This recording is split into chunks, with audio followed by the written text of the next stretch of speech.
नमस्कार, मी प्रदीप केळुसकर. प्रदीप केळुसकर या यूट्यूब चॅनलवर तुमचं सहर्ष स्वागत. आजची आपली कथा आहे मायग्रेन. एक सूचना: या कथेतील सर्व पात्र व प्रसंग संपूर्णतः काल्पनिक आहेत. कोणत्याही सत्य घटनेशी तसेच जीवित किंवा मृत व्यक्तीशी संदर्भ आढळल्यास तो निव्वळ योगायोग समजावा. तर आता ऐकूया माझी कथा मायग्रेन. कृष्णाबाई मटकन टेबलावर बसल्या. कडक ऊन होतो डोक्यावर, उकाडा होता. मुलाचं अनिलचं तिच्याकडे लक्ष केलं. हा का आई, बरं वाटे ना? अरे मळमळल्या झालं ग, सारखं झालं थोडं. ऊन आहे ना कडक, जरा पाणी दे मला. मुलानं पटकन पाणी तिच्या हातात दिलं. घरी जातेस का? रिक्षा बोलावतो. मुलाने अनिलने रिक्षा बोलावली आणि हाताला धरून आईला रिक्षात बसवली आणि रिक्षावाल्याला घरचा पत्ता सांगितला. अनिल मनात म्हणाला, आता आईला घरी थांबायला सांगायचं. आता मी आहे दुकान सांभाळायला. आईने 30 वर्ष हे दुकान बघितलं, शून्यातून इथपर्यंत आणलं. आता पुरे झालं. किती वर्षे काम करणार ती? घरी सून राधा जेवण शिजवत होती. नातू कुणाल शाळेत गेला होता. हुश्य हुश्य करत बाई घरात आल्या. सुनेने हाताला धरून खुर्चीवर बसवले आणि पाण्याचा ग्लास हातात दिला. फोन आलेला यांचा. बरं वाटत नाही आईला म्हणाले. रिक्षेतून घरी पाठवतो म्हणाले. केवढं ऊन पडलंय बाहेर. आता जाऊ नका दुकानात, ह्याच्या पुढं. हे बघतात नव? बघतोय ग, पण मलाच करमत नाही. कृष्णाबाई तिथेच लवडल्या. दुपारी जेवायला त्यांचा मुलगा अनिल दुकान आला. त्याची आई बाहेरच्या खोलीतच झोपली होती. तिच्याकडे पाहत तो बायकोला म्हणाला, आई जेवली का? नाही, आल्या त्या झोपल्यात. तुम्ही जेवून घ्या, मी थांबतोय त्यांच्यासाठी. हातपाय धुवून अनिल जेवायला बसला. जेवून तो परत दुकानात गेला. थोड्या वेळाने कृष्णाबाई जागा झाल्या. त्यांनी सुनीला विचारलं, अनिल जेवून गेला का ग? मला थोडी झोपच लागली. होय होय, उठा, आपण दोघं जेवून घेऊ आता. कृष्णाबाई हात धुवून आल्या आणि जेवणाच्या खुर्चीवर बसल्या. सून राधा बोलू लागली, आई, खूप वर्ष काम केलं तुम्ही. आता 70 पर झाली ना. मग आता धंदा बरा चाललाय हो. 2 पैसे आहेत गाठीला. दुकान आहे स्वतःच. अहो, हे घर पण आहे. तुमचं पोरगा दुकान बघतो की. आता जरा आराम करायला हवा. हे खरं आहे ग, पण काम केलेला जीव माझा. पण आता देवळात जावा, कीर्तन आहे का, बागेत जाऊन बसा. असं काही नव्हतं ग या घरात. तुझा सासरा गेला तेव्हा अन्या होता 4 वर्षाचा पदरात. सगळ्या घरच्यांनी पाठ फिरवली. तेव्हा मी भाजीची गाडी घातली. गल्लीत या बाजूने घुसायचं आणि दुसऱ्या बाजूने बाहेर पडायचं. पार वसईची भाजी असायची माझ्या गाडीवर. लोक वाट बघत बसायची भाजी. होय आई, हे मला माहिती आहे, खूप वेळा सांगितलं तुम्ही. मग तुम्ही गाळा घेतलात, होलसेल भाजी द्यायला लागलात. 2 टेम्पो घेतलेत, मग दुसरा गाळा पूर्वेला घेतलात, मग हे घर घेतलं 4 खोल्यांचं. मला सगळं माहिती आहे. पण आता वय झालंय नव तुमचं. आता विश्रांती नको? जमतंय तोपर्यंत करायचं ग, मग हायच राम राम. पण आज चक्कर आली नव तुम्हासनी? चक्कर नाही ग, उष्म्याने मळमळ झाली म्हणून जरा खाली बसलो मी. आणि घाबरला, बाकी काय नाही. इतक्यात शाळेत गेलेला तिचा नातू कुणाल घरी आला. आजीला घरात बघून तो खुश झाला आणि तिला बिलगली, आजे, आज लवकर आलीस? त्याला कुणालची आई राधा त्याला म्हणाली, आजीला त्रास देऊ नकोस, तिला बरं नाही आज. काय झालं आजी? जास्त नाही रे बाळा, ऊन फार आहे ना, उन्हाळा लागला असेल, थोडं मळमळलं. तुझा बाबा का भरला, रिक्षा करून घरी पाठवला. आजी घरी झाल्याने कुणाल खुश झाला. त्याच्याने आजीचे भलतेच गुळपीट होते. कुणाल मग आजीभोवती फिरू लागला. रात्री कृष्णाबाईचा मुलगा अनिल घरी आला. जेवताना आईला म्हणाला, आई, आता दुकानात यायचं नाही बरं का. आपली तब्येत सांभाळायची. देवळात जा, ताईकडे जा, भजनाला जा, पण उद्यापासून दुकान बंद. कृष्णाबाई काहीतरी सांगायचं बघत होत्या, पण मध्येच राधा म्हणाली, होय होय, आता तुम्ही घर सांभाळायचं. कुठे या वयात पडला बिडला तर कोण आहे का बघणार? आणि तुम्ही घरी राहिला तर मला कुठेतरी जायला मिळतंय. तुम्ही घरी असला म्हणजे तुमचा नातू बी खुश असतो. तवा उद्यापासून दुकान बंद. तुमचा पोरगा हाय बघणारा. मग छोटा कुणाल आजीला सांगू लागला, आजी, तू आता घरीच राहायचं. मला गोष्टी सांगायच्या. बाकी माझ्या मित्रांना कशा बघ आज्या घरी असतात त्यांच्या. सर्वांनी कृष्णाबाईंना घेरलं. आता त्यांचं दुकानात जायचं बंद केलं. रोजच्या प्रमाणे कृष्णाबाईंना पहाटे 4 वाजता जाग. बाकी घरातली सगळी माणसं गाढ झोपेत होती. त्यांच्या लक्षात आलं रात्री मुला सुनेने बजावून ठेवले उद्यापासून दुकानात जायचे नाही. मग करायचे काय? गेली 30-35 वर्षे ती सगळं आवरून सकाळी 6ला गाळा उघडत होती. तोपर्यंत भाजीचे टेम्पो दारात हजर होत. ती सगळी भाजी हमालाकडून व्यवस्थित लावून घ्यायची. मग टेम्पोचे भाडे आणि हमाली देऊन गल्ल्यावर बसायची. थोड्या वेळाने भिक्या आला की त्याला सांगून दुसरा टेम्पो मागवायची आणि थोडा माल पूर्वेच्या दुकानात पाठवायची. मग भाजीची गर्दी सुरू होईल. हॉटेल्सची ऑर्डर असत. त्याच्या ऑर्डर्स प्रमाणे भाजी मोजून रिक्षात भरायची आणि रवाना करायची. दुपारी भाजीचे एजंट पैसे घ्यायला यायचे. हिशेब करून त्यांना पेमेंट करायचे. तोपर्यंत जेवणाची वेळ होई. सकाळी आणलेल्या डब्यातील चपाती भाजी खायची आणि फळीवरच एक डुलकी काढायची. 4 वाजले की 1 कप चहा घशाखाली ओतायचा. तोपर्यंत ऑफिस सुटायची वेळ व्हायची आणि बायका पुरुष लगबगीने यायचे आणि पिशवीभर भाजी घेऊन जायचे. रात्री 10 पर्यंत गर्दी. मग हळूहळू आवरायचे आणि घरी यायचे. अनिल लहान होता तेव्हा शाळेतून परस्पर दुकानात यायचा. मग दोघे घरी यायचे. भाकऱ्या बनवायच्या आणि भाजी भाकरी खायची. अनिल मोठा झाला आणि दुकानात बसू लागला. तसे अजून पूर्वेला गाळा घेतला आणि तो पूर्वेच्या दुकानात बसू लागला. मग स्वतःची 4 खोल्यांची जागा घेतली. मग अन्याचे लग्न झाले. राधा घरात आली. कुणी मुले. सून वाटतच नाही, लेकच जणू. या बाबतीत आपण नशीबवान. राधाचा भाऊ होता रिकामा एक. त्याला धंद्यात घेतला. तो पूर्वेचं दुकान बघायला लागला आणि अन्या या दुकानात. कृष्णाबाई चुळबुळ करत होते. या कुशीवरून त्या कुशीवर. आता करायचं काय? आपल्याला इतर बायकांसारखे देवळात जावेसे वाटत नाही की भजन कीर्तनात रुची नाही. गावात एक मोठी बहीण आहे ताई जीवाभावाची. ती सोडून फारसे नातेवाईक नाही आपले. दुकानात जायचे नाही तर करायचे काय? एक नोकरी करणारी बाई होती. रोज संध्याकाळी नोकरीवर जाताना भाजी न्यायला येई. मग ती निवृत्त झाली आणि वेड्यासारखे करू लागली. सवयीनुसार ऑफिसात जायची तराई करी आणि ऑफिसात जायचे नाही म्हटले की कावरीवारी होई. तिचा मुलगा सून परदेशी आणि ही एकटी. आपल्याशी बोलायला यायची. बँकेत जाऊन बसायची. मग असं बसमधून विनाकारण फिरायची. मग तिच्या मुलाने तिला वृद्धाश्रमात ठेवले. कृष्णाबाई उठून गॅलरीत गेल्या. मुंबई जागी होत होती. त्यांना वाटू लागले पटकन आंघोळ करावी आणि किल्ली घेऊन गाळा उघडावा. सून राधा जागी झाली आणि गॅलरीत उभा असलेल्या सासूला म्हणाली, झोप नाही झाली का? रोजची सवय ना. चला चहा टाकते या. सकाळी रेडिओवर गाणी चांगली लागतात. ती सुनेबरोबर किचन मध्ये गेली. सुनेने रेडिओ लावला. कुमार गंधर्व गात होते.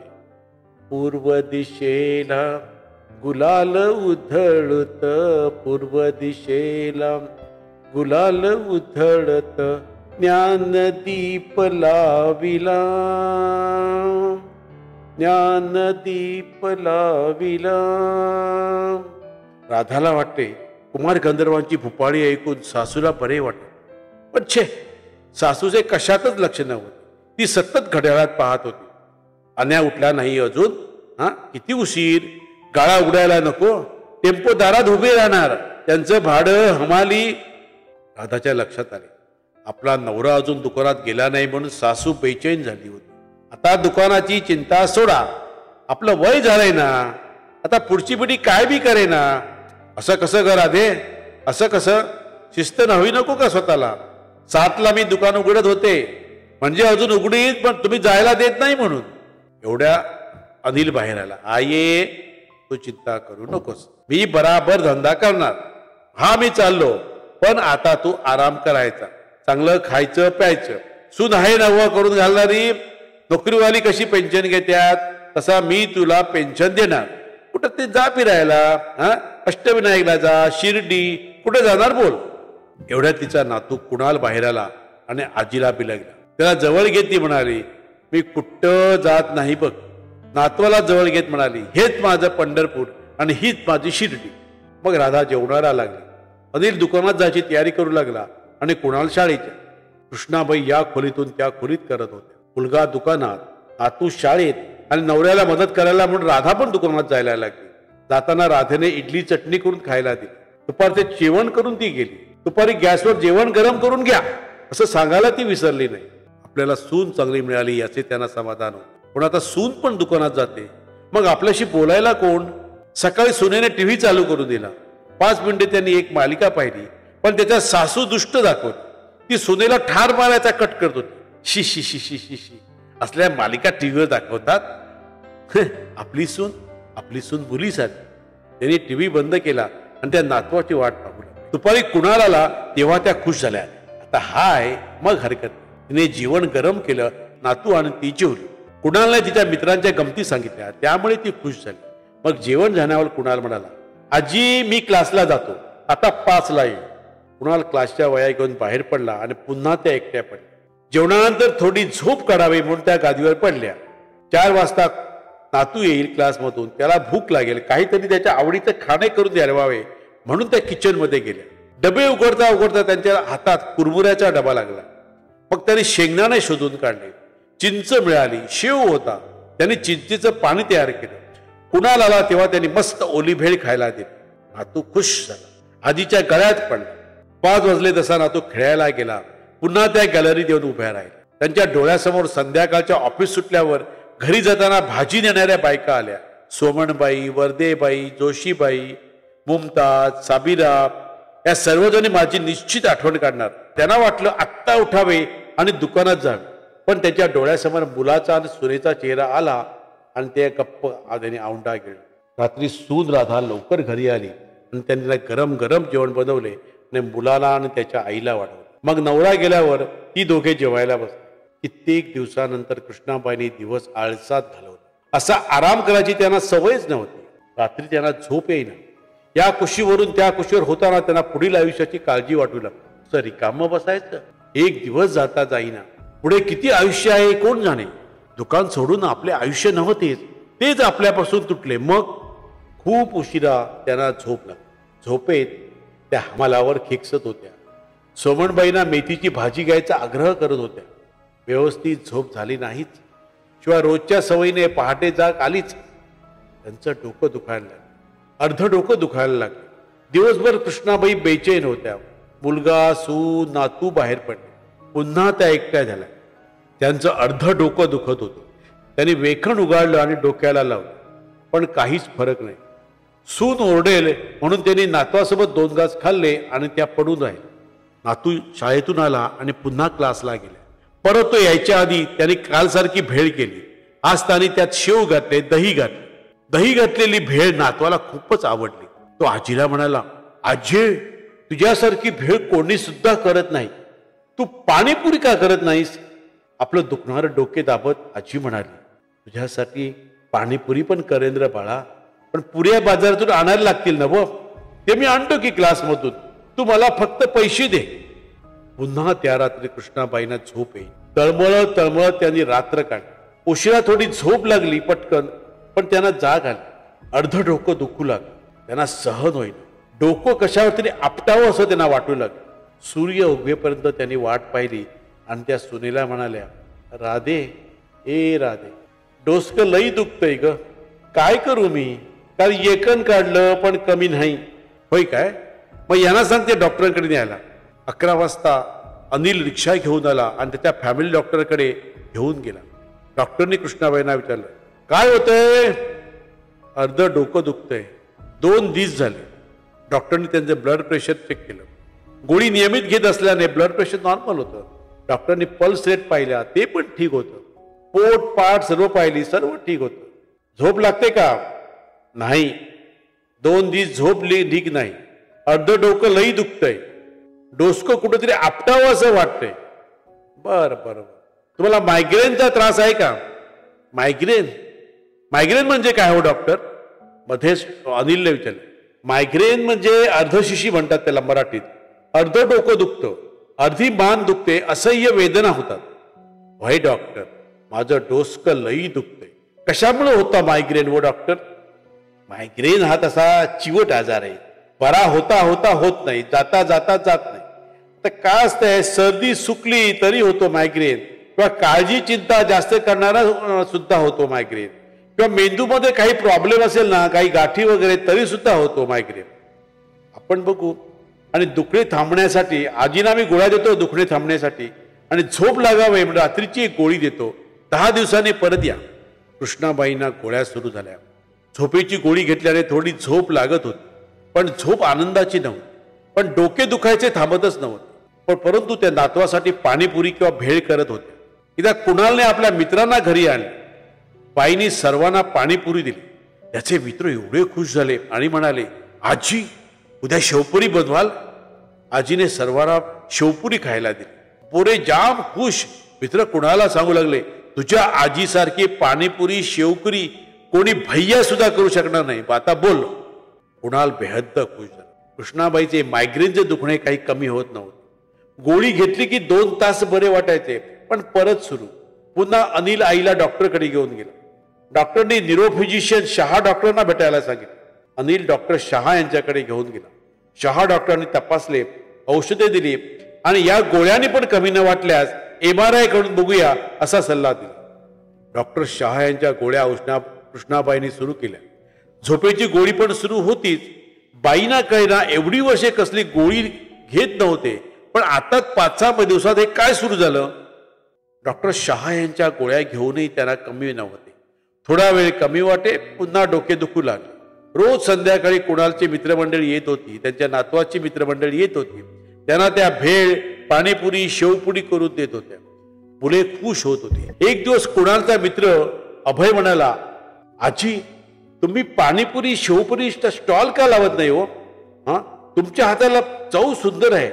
कुणालची आजी म्हणाली, छे रे, मी आपली तुमच्यासाठी बनवते शेव.